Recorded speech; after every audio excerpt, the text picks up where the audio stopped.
Okay student, let's see this question. Omega is imaginary cube root nth root of unity. ध्यान रखना cube root of unity नहीं है, it is nth root of unity. तो आपको जो concept लगना है वो nth रूट ऑफ यूनिटी का कंसेप्ट लगना है. ठीक है, कंसेप्ट यूज होना है nth, तो प्लीज उसको रीड करिएगा तभी इसमें यूज होगा. क्या होगा देखें एक बार ध्यान से. अच्छा, पहले मैं क्या करता हूं, जो ये सिग्मा है इसको ओपन करके देख लेते हैं ये क्या बन रहा है. ये बन रहा है a प्लस बी डब्ल्यू की पावर 0, राइट. तो ये ऐसा होएगा. फिर आएगा आपका 2 रखेंगे तो 2a प्लस बी डब्ल्यू की पावर 1.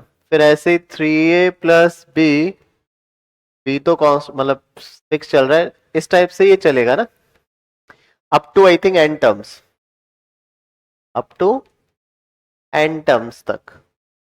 ओके, तो देखिए मैं इसको क्या ऐसा लिख सकते हैं, a प्लस 2a. अगर आप ध्यान से देखिए मैं a को अगर कॉमन ले लूं, ओके a को कॉमन लेंगे तो कुछ ऐसा दिखेगा 1 plus 2w 3w square up to n terms, right.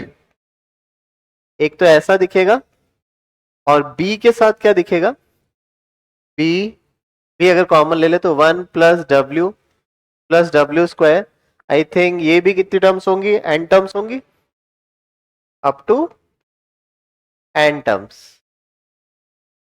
Okay, तो आई थिंक ये तो दिख रहा है जीपी, या फिर nth रूट ऑफ यूनिटी में एक चीज क्या होगी बच्चों, ध्यान रखिएगा. nth रूट ऑफ यूनिटी में ये चीज याद रखिएगा कि 1 w स्क्वायर w की power n minus 1, these are n roots. ठीक है, और can say nth root of unity. ठीक है, w is a nth root of unity, w is nth root of. तो हमें ये मालूम होता है 1 sum of all the roots till omega की n, इसका सम कितना होता है, 0 होता है. तो अगर आप ध्यान से देखें ये तो कहीं ना कहीं 0 हो गया according to this rule. I hope ये रूल आपको पता होना चाहिए. अकॉर्डिंग टू दिस रूल ये तो 0 हो गया, यानी we have to solve only this, हमें सिर्फ ये सॉल्व करना है. तो इसको सॉल्व करते हैं. ठीक है, अब इसको सॉल्व अगर करना है, ठीक है, तो हम ना साइड में यहाँ पे इसको कहीं पे सॉल्व कर देते हैं. Now let say let s is this 1 plus 2w square, sorry 3w square. ठीक है, अप टू n टर्म्स. इसको हम कैसे सॉल्व करते हैं, ये AGP है, ये सीरीज जो है, ये जो सीरीज दिख रही है दिस इज AGP सीरीज. इसको सॉल्व करने का एक फिक्स पैटर्न होता है कि you have to multiply w both side. तो हमने क्या w मल्टीप्लाई किया और यहां से हमने शिफ्ट करके उसको लिखा इस टाइप से. ठीक है, तो यहां पे क्या होगा, अप टू n टर्म्स का मतलब ये हो गया कि ये इसकी nth टर्म जो आती, nth टर्म आती n w n माइनस 1 आती है ना, राइट. तो यहां तक तो ठीक है, और w हम मल्टीप्लाई करें तो लास्ट टर्म आपकी मतलब शिफ्ट होने के बाद ये दिखती. अब हम क्या करते हैं इसमें सब्ट्रैक्शन. इसमें क्या करते हैं सब्ट्रैक्शन.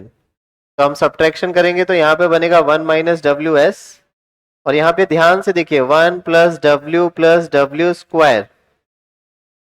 ठीक है, ये फिर से सीरीज बनेगा. यहाँ पे क्या आने वाला है, w की पावर, क्योंकि डिफरेंस 1 आने वाला है तो जो पावर है वही आती है wn माइनस 1, और ये माइनस का nwn रहेगा.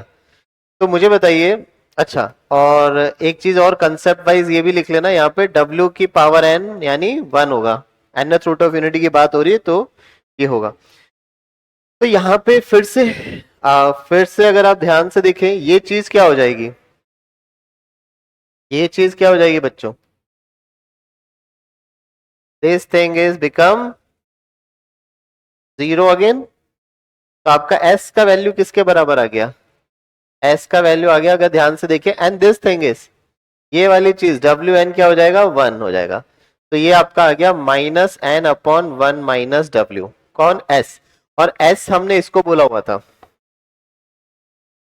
देयरफॉर ए टाइम्स एस हमने इसको बोला है, ठीक है। तो एस आ गया minus n upon 1 minus W, ये वाली चीज। तो answer will be minus n A, है क्या ऑप्शन में कहीं पे, upon 1 minus W, I think ये हो जाएगा, ठीक है। वो 1 माइनस डब्ल्यू, डब्ल्यू माइनस 1, ये हो जाएगा। तो answer will be C option. Thank you.